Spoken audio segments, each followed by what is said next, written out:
Okay, good evening, everyone, again. Glad to see familiar faces. We are going to be talking tonight about scheduling your homeschool day. So we'll spend some time sharing kind of just what our days look like, maybe what a typical day and an atypical day look like, and then just answer questions and share tips that we've learned. I think everybody's schedule is a little different and always changes, so it's always good to just revisit those things. But before we do that, let's open in prayer, and we will ask Our Lady to guide us. In the name of the Father, and the Son, and the Holy Spirit. Amen. Mary, by your holy motherhood, hear the prayer of a mother. You who clasped the infant Jesus tenderly in your arms, protect my child. You who anxiously searched for the boy Christ in the temple, be anxious about my concerns. You who experienced loneliness during the public life of your Son, teach me to bear my loneliness with a cheerful and courageous spirit. You whose heart was pierced with sorrow at the foot of the cross, obtain strength for me when troubles come.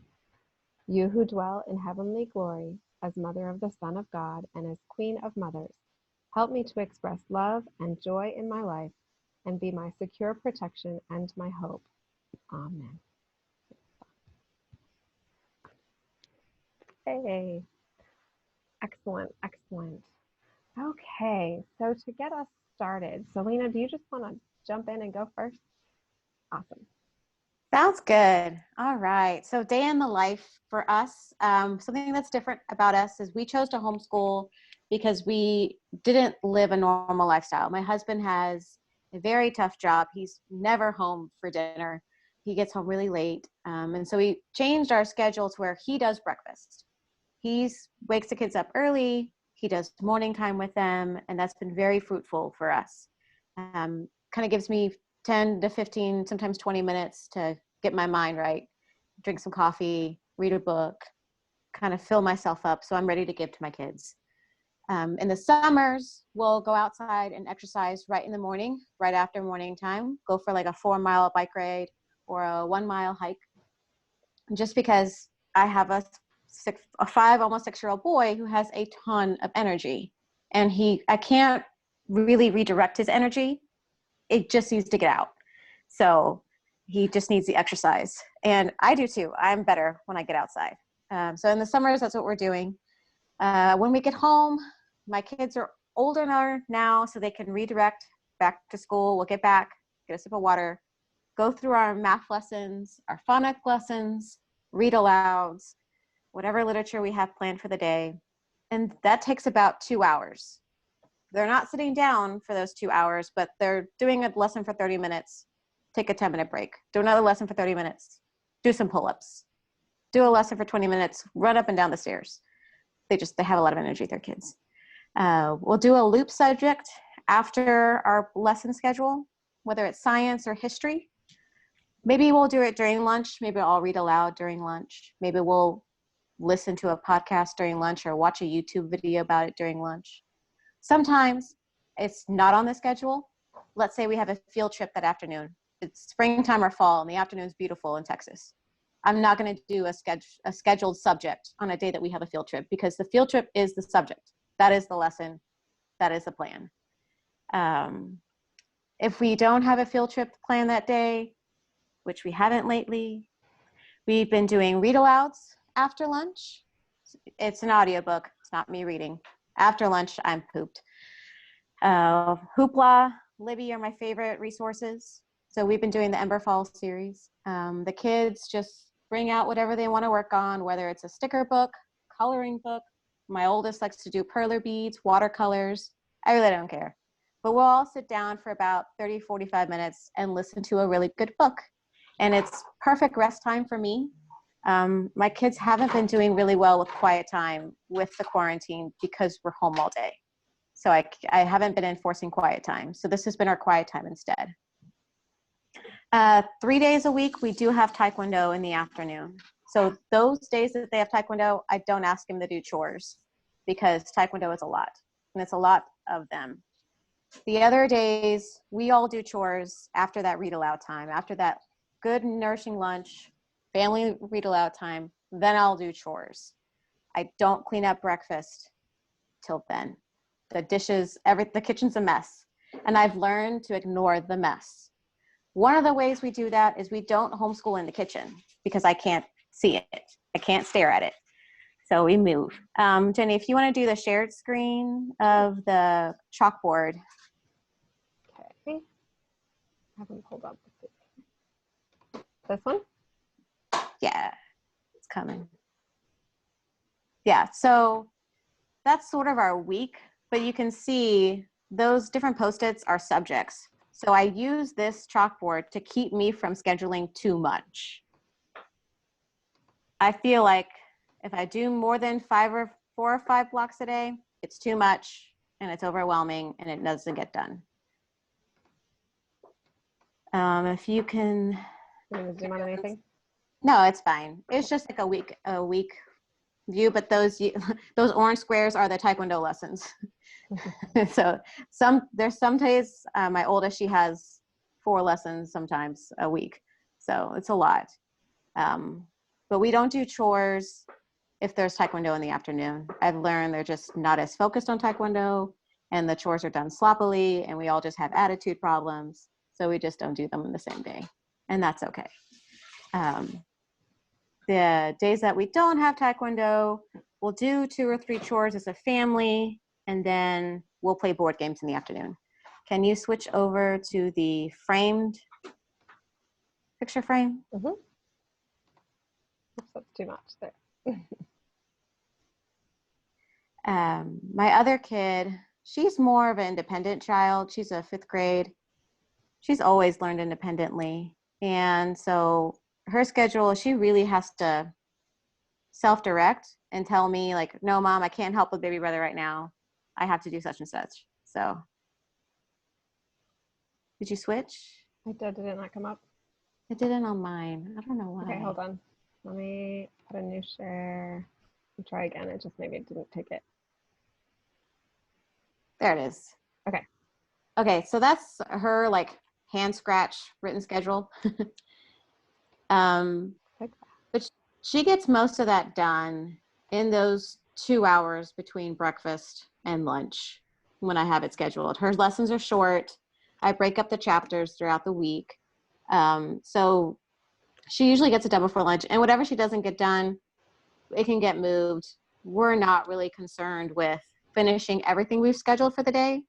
I'm more of the attitude of what we have towards our day. That's more my focus. And is this causing strife? If it is, let's figure out why. As far as appointments and things scheduled, I don't schedule anything until Thursday or Friday. Because I found if I schedule a doctor's appointment or a dentist appointment on Monday or Tuesday, we just get further behind and it affects my attitude. Anything coming to the home, I share my calendar in Google with my husband. So he knows that we have lessons most mornings. So he won't schedule, let's say the pest control guy to come. He won't schedule him until Friday because he sees on Friday we have less to do. Okay, you can take away the shared screen. Okay, and I went ahead and uploaded both of those to the group within the event page. Okay, thank you. I think that's all I had to share. Awesome. I've always loved your visual. I think it's so good. Yeah, so the visuals are for the kids. They're not really for me. But I found it's very helpful for my middle child because she can just see what's on the schedule, get her books, and she'll come find me wherever I am, and we'll do them together. And it's more efficient that way. Yeah. Yes, it's great to have kids keep you accountable. That's something I've definitely learned. Sometimes it's not great because you're really like, well, I don't really want to do that, but you're supposed to, and so it's a good thing. Awesome, that's super helpful. Well, we'll open it up for questions later if you guys have questions about Selena's stuff or what she said or what she shared. I love that. I love that. So I guess what I'll share is just that we have like an ideal day. If we have if like we're gonna have a really good day, I have what that looks like. And then I have kind of like a B day that's not a full day, maybe. I think it's what's called in the homeschooling circles a minimum viable day. Like we're still homeschooling, but we might not get it all done.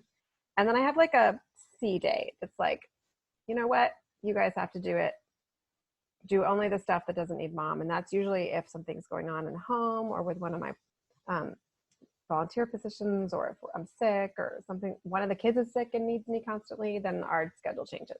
So I think it's good to keep in mind that you kind of have a plan B and a plan C. I do sit down in the summertime when I do my planning and write out a schedule for the week with hours and times and all that information, because it helps me to calculate and see how much we can really get done. One of the things that, this is in Pam Barnhill's Plan Your Year, which I'll start talking about a lot now because in the next few weeks, because that's where I am.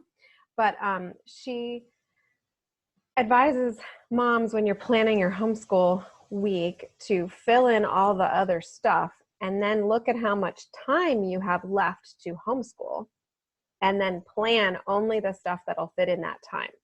Because too often we flip-flop it. We don't budget accordingly. We go ahead and buy the mansion before we see if we have enough money for it. So we plan all the things that we want to get done, and then we look at the schedule and we're like, there's no way we can get all this done, and then we're hitting our head against a wall. So I like how she says to work backwards, to put in all the meal times, out of the house, appointments, approximately, because sometimes it's different, nap times, whatever else it is, the exercise, whatever is non-negotiable for your family, co-ops and things like that, and then go count the hours and let that determine what you're really going to get done in a given day. The other thing that I think is super important when I look at my day and I map out those times is margin. I think it's Sarah McKinsey who said we should only plan 80% of our time, and that includes planning breaks, and that other 20% is for all the interruptions of children. And so if you're looking at, how much time you have, you cut that by 80% to be able to plan. I'm very logical. That works very well with me and helps keep me from being overwhelmed by the constant. However, I make that schedule and I put that together only so that I can see what I can realistically accomplish. But as soon as I have that figured out and we're pretty much ready to start our year, I really don't look at those times ever again. We're more of a rhythm. We don't look at the clock and figure out, oh, we got to do this. So our ideal homeschooling day is that we're up and eating and doing morning chores, and somewhere in the 9:30 to 10:30 range, I know that's late, but that's us, we start our morning basket, and all 4 of the kids and me gather for those things. And then after that, I will go up with the 2 younger boys who are, this year were 3rd grade and 1st grade, and do their work with them. And we have a comfy chair and a table and bean bags, and so we're moving around in that room, but we pretty much stay in that room for a couple of hours to get their work done. They do take a snack break in there. When one of them is working, one of them will go down and switch out. And then my big kids, during that time, I have 2 high schoolers, and they, after morning basket, pretty much go to their spot, either their room, or sometimes they'll find a different spot they want to work for that day and just dive into their work, because they're pretty much completely independent and doing whatever they need to do. If we have a good day and we get up and get started and get that done, my younger 2 finish with their work before lunch. The older kids definitely go back to work after lunch. Not right now because we're at the end of the year and they're finishing things up pretty easily. But in a usual day, my high schoolers are still working until like between 2 and 3 in the afternoon, depending on what kind of day they plan.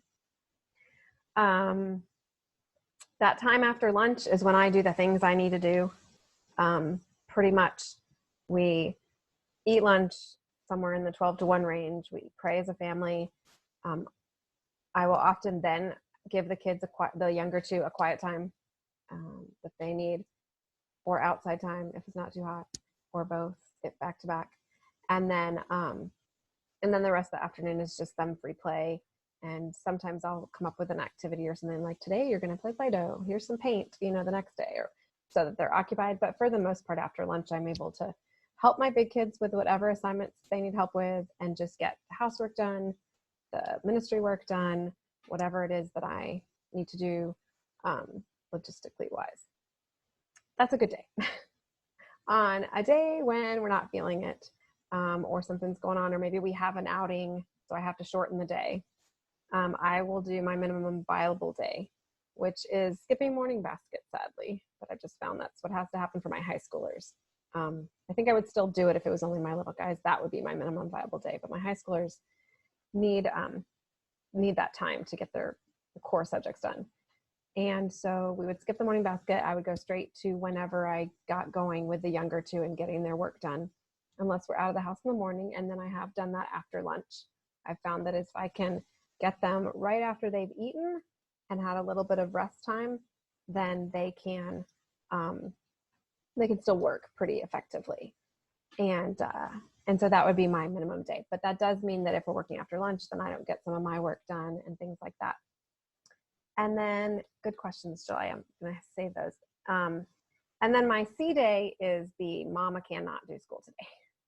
And that's, like pregnancy or sick or family crisis, whatever it is. And that is, here is your independent work.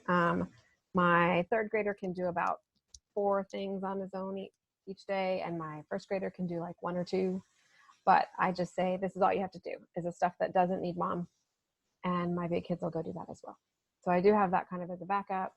And I would like to, in the back of my mind, come up with other things that those younger kids can do on those days so that they're not as free range, but because it usually ends up in bickering because they're bored and that. But that's kind of the reality of life here. Questions you asked, July, about what I said. Morning basket, we did a whole call on that. Morning basket is where all my kids get together. It's together learning. It's a beautiful time of the day where we pray, read stories, do like the things that always get left off. We do poetry and art and music and those kinds of beautiful subjects all together. I try to do some theology and Bible study in there with all of them, and pull that together so that the 4 kids are all, learning the same kind of stuff. And then a looping subject is where you just do the next thing and then on a list. So there's lots of different things you can loop. You could loop subjects. So you could say, well, my kids will do math every day and handwriting every day, but then they're not going to do science or history or geography or art every day. And then those 4 subjects could go onto a loop schedule to where on Monday they do the math and the handwriting, and then they do the first thing of the loop for maybe, however much time. A lot of people will set a time for their loop subjects. So they'll be like, we'll work for an hour on loop subjects, and they might get 1, 2, maybe even 3 done. They might only get 1 done depending on the day. And then the next day, when they get to their loop time, if they've done 1 and 2 on the first day, then they'll start with number 3 and 4 and maybe go back to 1. And then the next day they start on 2 and then do 3. So that helps in planning sometimes in your week when you're going to get interruptions and you're not going to get all the way through all of the subjects.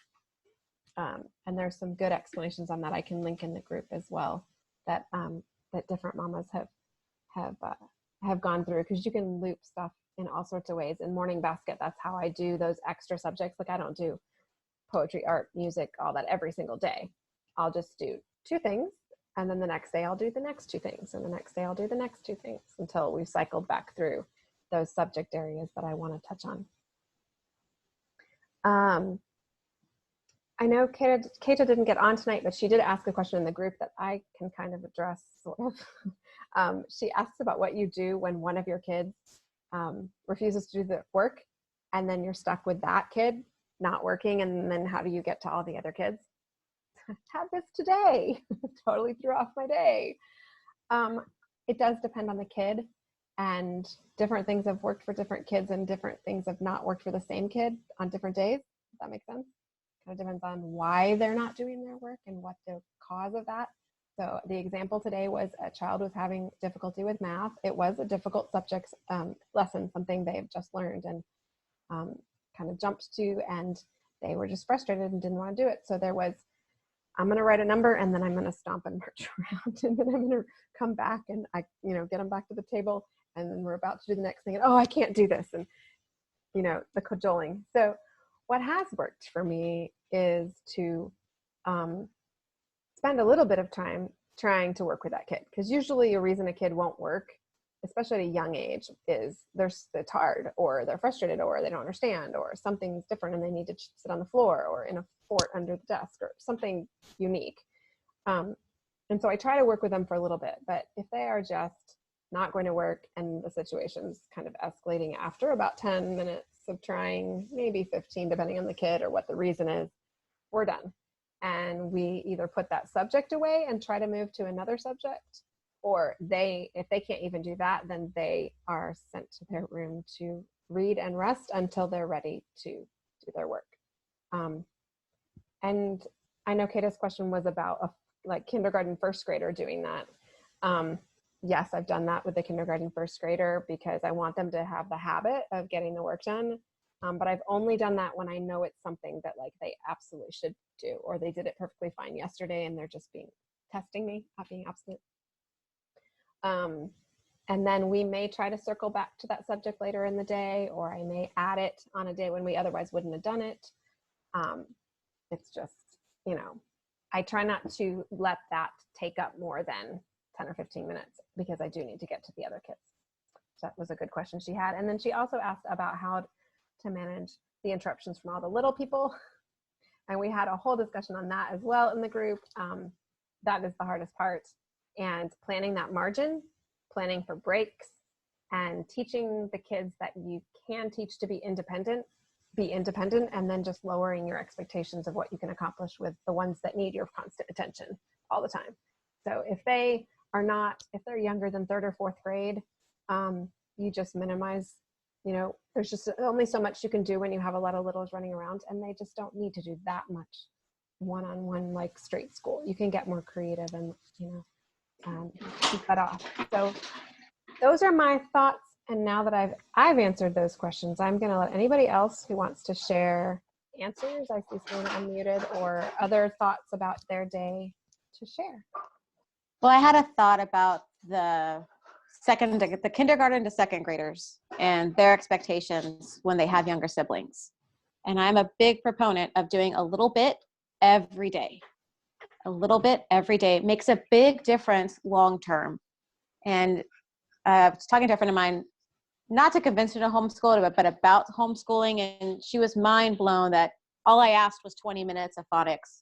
And that included reading, handwriting, and grammar of my first grade. She's like, what, 20 minutes? That's it? Like, yes, but every day.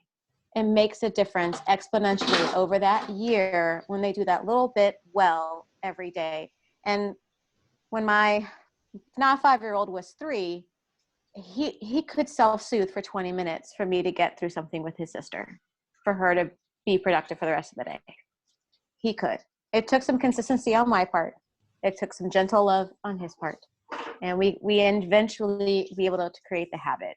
So it's more about creating the habit than it is getting through the lesson, because they're going to repeat it. Whatever they learn in kindergarten, they're going to repeat it in first grade.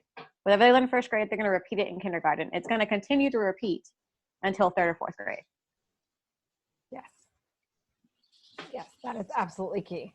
And the situation I was describing that happened today was with an older kid. It was with an older elementary kid who really needed to, get the lesson done. It wasn't a do one problem and walk away thing. That's awesome. Olivia, did you want to share a thought? I have that one. I have a fourth grader who has her days when she just won't do school, and it's something I struggle with. And you're right. Sometimes certain things work, and sometimes they don't.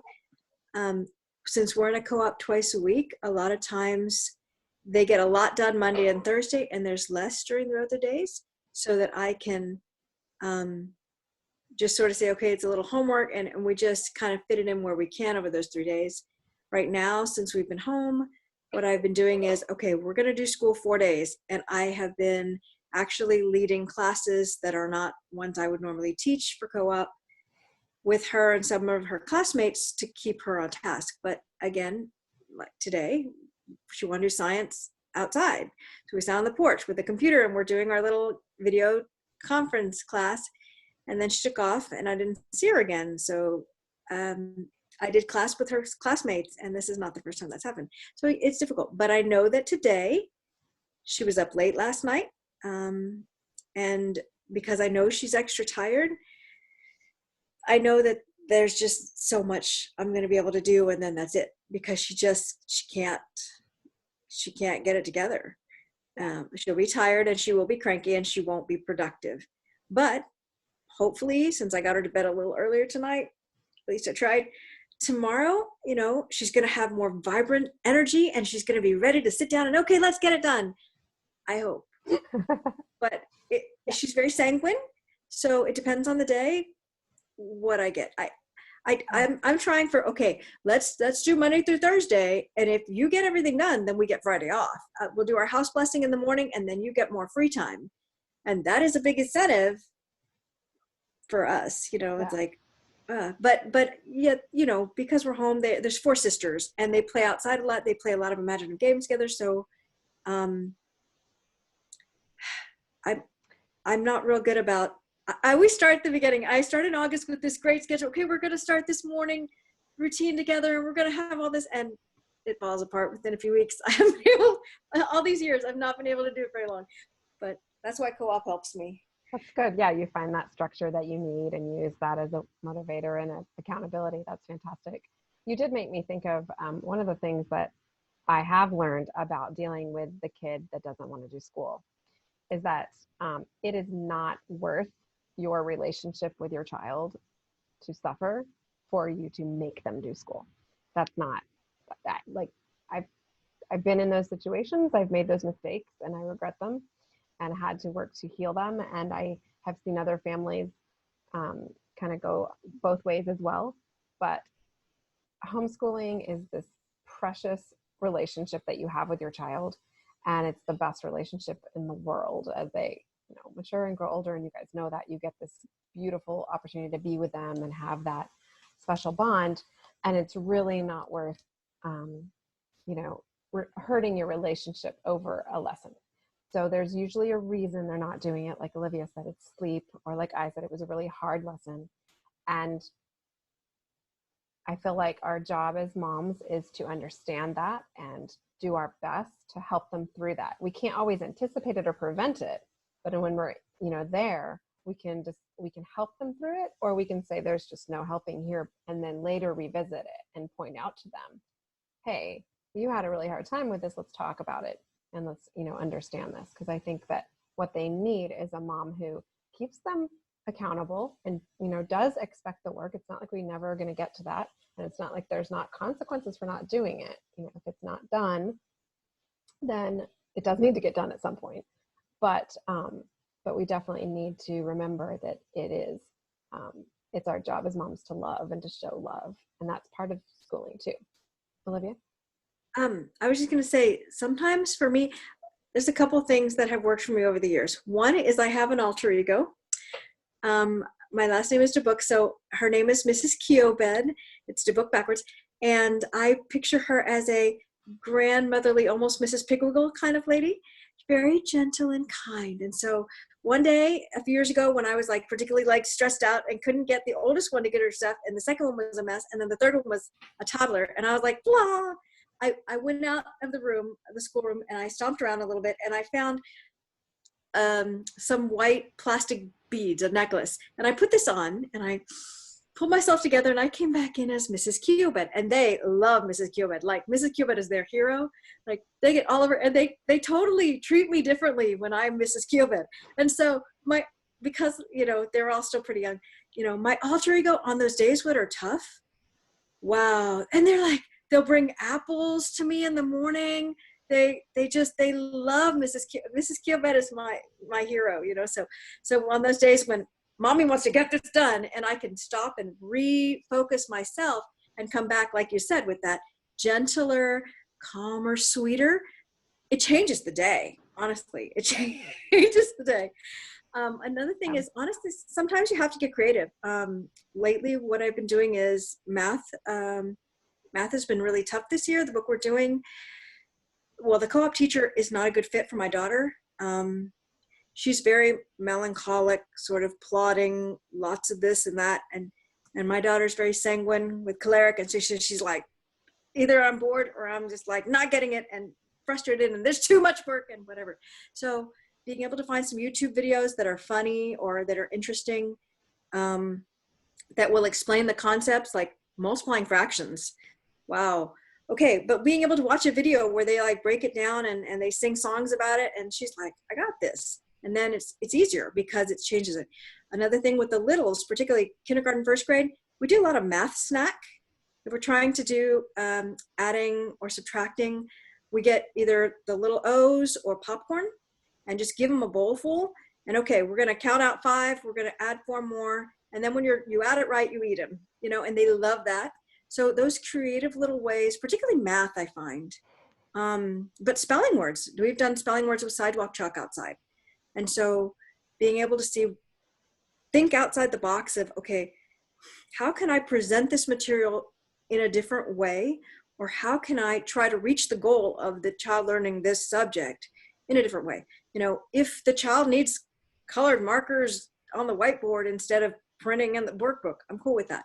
If your child is like, why am I doing 3 pages of math today with 20 problems on there? I'm okay with do the even ones or do the first 5. And if you get them perfectly, then let's move on. I don't do a lot of busy work because I hate busy work. It doesn't make sense to me. So sometimes for co-op, we do Seton, and Seton is a very workbook based thing. But even the counselors for Seton will tell you, if your child understands the concepts, you don't have to do all the pages. You just do enough that you feel comfortable that they have the concept well. We've also done teaching back. We did Matthew C. a few years back. And so, we'd start a concept and I would explain it and have them, do the work a little bit. Okay, now you be the teacher and you teach me. And I'll, and I act it out, oh, can you please explain to me how to do this? I don't understand. And so them being able, and then I can really see whether they get it. If they can teach it back to me, I can see whether they get it. Yeah, those are excellent. I think a couple of things that you highlight there is some like just common principles. You have a 2-year-old and they're throwing a temper tantrum. What's the best way to stop it? Distract them. Find something completely different that's gonna, sometimes that works, sometimes it doesn't. But the same principle does work for kids who get frustrated about school or get upset. Distract them. Change the environment, give them food, change your voice, whatever you can do to change things, turn on some music, whatever you think will help your kids. And then that, just that idea that we can adapt our day as it goes and meet the needs of our kids. And, if they were in a traditional classroom, the teacher can't adapt for 30 kids or 20 kids. So that's something that we can do. And I think we should when we can. There are days when mom's brain energy and creative energy is not there to do that, I'll be honest. But when we can, it does lighten the mood and helps things go.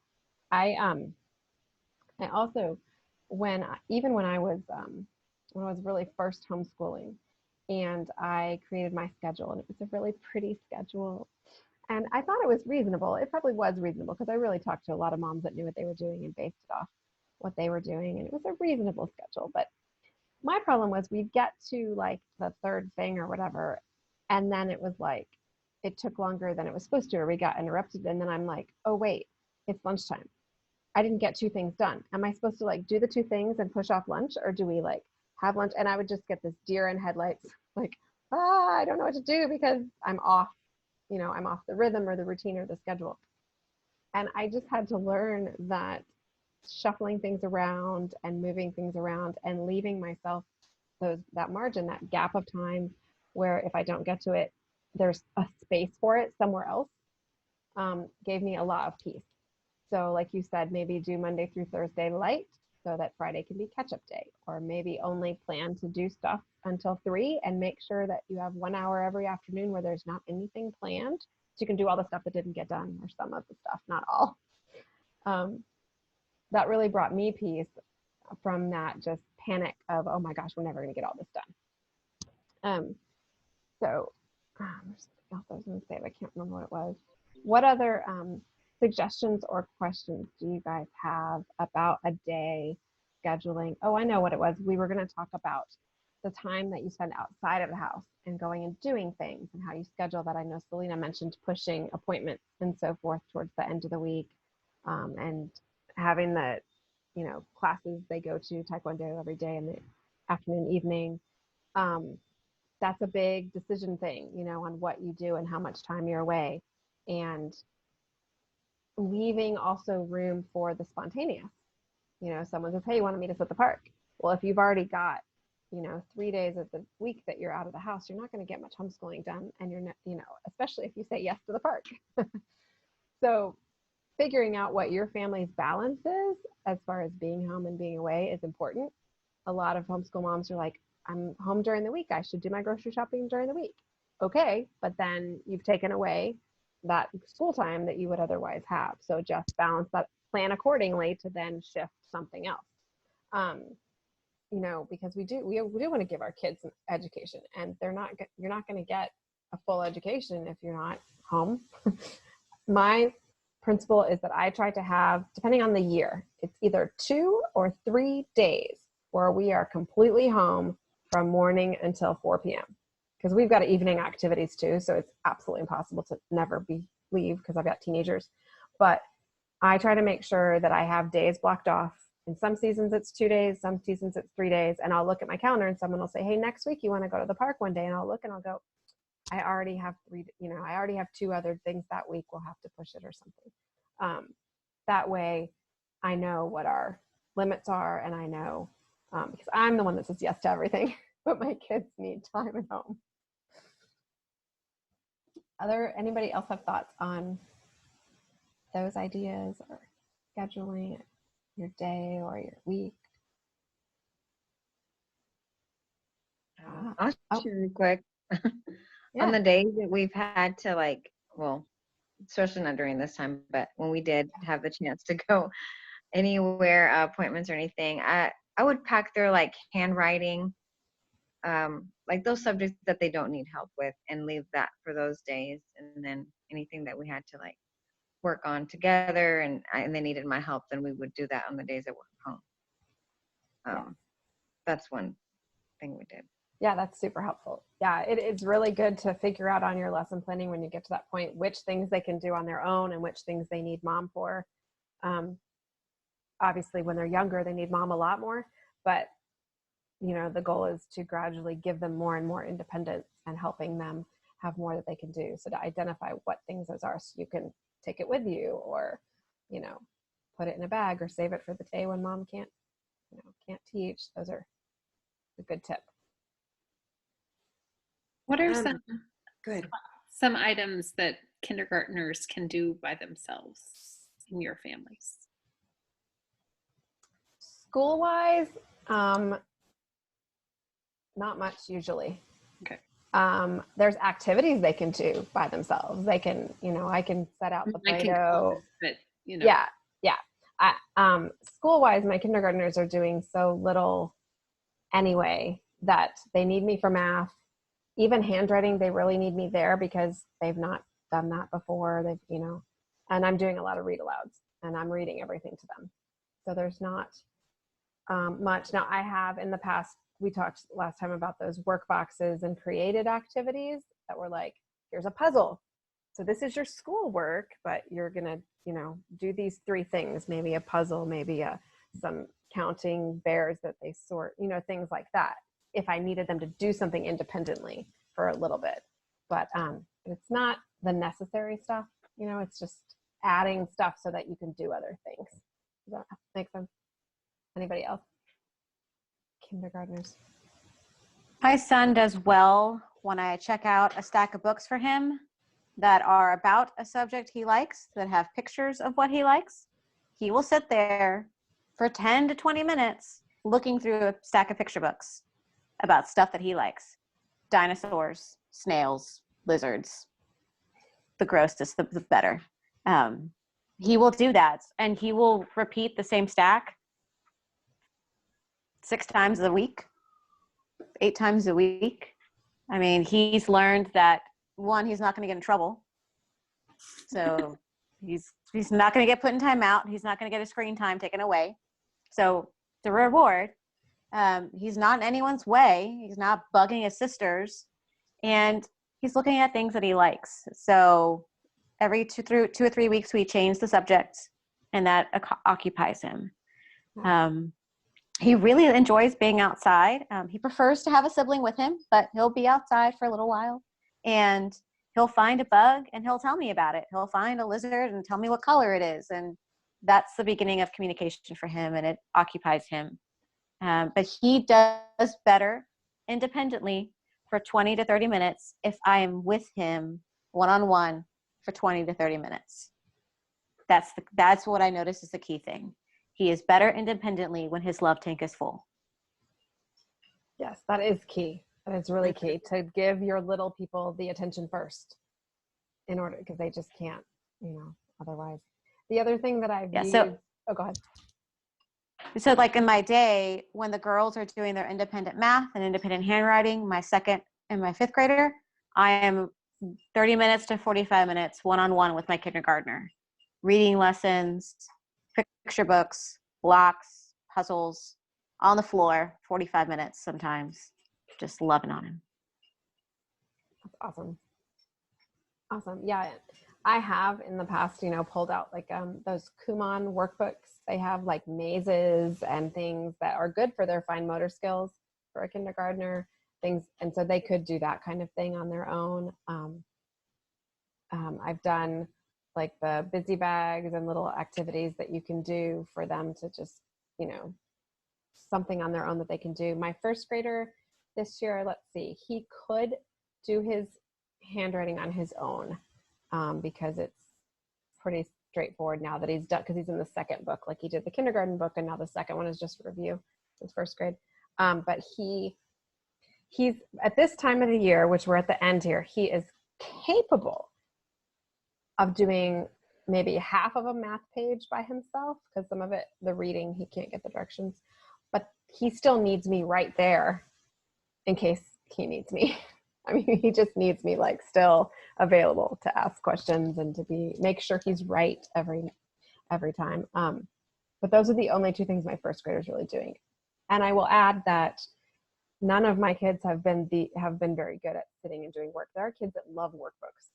There are kids that love, filling in patterns and coloring pages and dot to dot and all that at a young age. If you have a kid like that, you're blessed.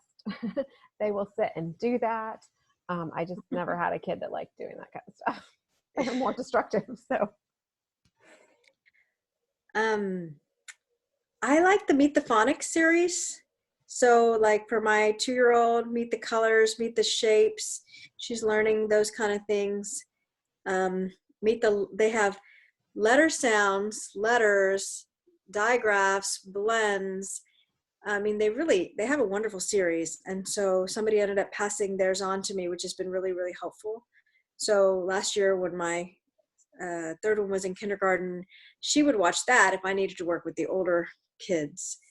So it was great, and she's learned a lot. Also, one thing that's cool is if you can get the audio books along with library. Our library has like a little bag, and it'll have a CD in with the book. So you can be listening to the story and reading along. So it's good to help their reading because they can follow the words, and then it bing, turn the page. And so that's also something that can keep a kindergartner occupied independently, pretty much, if they need to. awesome. Yeah. Educational videos, educational apps are, one tool that works for many families, works for many kids. Just not 2 of mine. Not 2 of mine, but the rest of them. Letter School was another one that we ended up getting that worked really well. It gets annoying after a while with me for the sounds, but it's got all these different, like, you have to draw the letter and it has like a train track. And then it'll run the train when you get the letter right. But you have to be exactly right in that to get the letter, and it's hard to. I have a hard time doing that. Some of them are easier than others, but yeah, at some point you're like, forget it, I can't stand this letter anymore. Put it away for today. It's okay. Maybe tomorrow. That's hilarious. That's awesome. That's a great question though. I like that. What did they do? tricky. I posted in the group today on the scheduling thing a picture of my son's chart. That's his first grade chart of what he has to get done each day for a full day of school. And I will often just circle the things that he does need to do on a given day if we're simplifying things. But he's very visual and he wants to be a big kid, so he wants to have his own list. My other kids have an assignment list of every single thing, page numbers and everything, but he just needs like that visual so he knows what to accomplish each day, and that helps keep him on track too because he can kind of see it. Another thing that works for us as far as staying on track and keeping my kids moving is from a very young age, I threw out the idea that you have to do math first or you have to decide what order you do things in, and I let my kids pick. Works for us. So they can decide what work they do first, second, whatever, I don't care. Now, granted, I've only really had 3 in the same room at any given time, because by the time my youngest came along, the older one was already on her own. But so it was easier to manage that. But yeah, we sit down at the table. I put out all of their books and materials that we're going to use for the day on their tables so that they can visually see what it is until about 4th or 5th grade when they start doing that themselves. And then they can see, and we put it away as we're done with it. So if there's, 8 books on the table, that's a full day. If there's 3 books on the table, then we're minimizing. And I feel like that helps them, just like Selena's pretty post-it schedule, just to have that visual and know what they're working towards. And they'll say, oh, we can't get all this done before lunch or whatever. And so I'll be like, yeah, we need to get to it. And then when I have my kids and we're working on the stuff that they need my help with, I'm going back and forth the whole time. So I will help one kid with something, and then I will help the other kid with something, and then I'll help the other kid, and they take turns. So while the other kid is, while I'm helping one kid, the other kid can sometimes do something independently, like handwriting or go off and read something or do math. But sometimes they just sit and listen to the other kid's lesson, and that's cool with me too, because I design it so that there's some of those lessons I actually want them to listen to. Like right now, my 2 kids that I'm going back and forth with, they really could do a lot of the same work, but their competitive personalities necessitate that I distinguish that this is your work and this is your work. But I still pick things I want them both to hear and absorb because they're both in the room, usually. So, other thoughts, questions about scheduling your day? You guys are quiet tonight. It's okay. Like I said, we're going to get into some more of the lesson planning and the particulars about your year. And there's been some good questions about terms and how to map out the year. And Mimi and I are working on some resources for that, as well as we'll do some live calls and Q&As. But because that's kind of the next thing. You kind of have to have an idea of what your day is going to look like to know how much of those lessons you can do in a given day. And so that's why I wanted to talk about this first, so that we all had kind of realistic expectations of what that might look like. So fabulous. Closing thoughts, anything else? We'll keep talking in the group. There were lots of good discussions today. As far as chores go, I've always gotten this question of how do you get chores done when you do school, and how is it possible? And I've found over the past 3 years that if my kids do their chores more often, they can do them badly and the house is minimally clean. So if we sweep consistently, clean the bathrooms consistently, once or twice a week, it becomes a manageable state that if we do have surprise guests come over, I can do a quick cleanup and things look reasonably well. But don't come to my house looking for a 5-star hotel, because I homeschool. Excellent point. So take the burden of expecting a 5-star hotel, but know that if you do the chores often enough, it'll be minimally clean. Yes, that is a good point when you're having your kids do the chores, is that they're just not going to be to your standard most of the time. Yeah, I mean, and you got to figure out what's going to work. That's a fantastic way of looking at it. I have a friend who she just doesn't ever schedule anything for Saturday morning because she has to deep clean without her kids. So their routine is she puts on a movie on Saturday mornings. The kids watch the movie in the faraway upstairs room, and she, mad woman, cleans the house for 2 hours and gets it the way she wants it to. And that gives her peace and makes her happy. Just not the cleaning part necessarily, but the fact that it's done. And so she commits to that. But we're more like Selena, we're like a little bit each day. Also, I have bigger kids that can really do a lot. But even when I didn't, I would do a little each day. You know, it's not ever always clean all one day. My husband actually really, really likes it when I invite people over because I actually mop when I invite people over. Well, you're fancy. You mop. I'll vacuum when people come over. Well, I have a vacuum mop. It's an electric mop. Oh, I need one. My hard floors.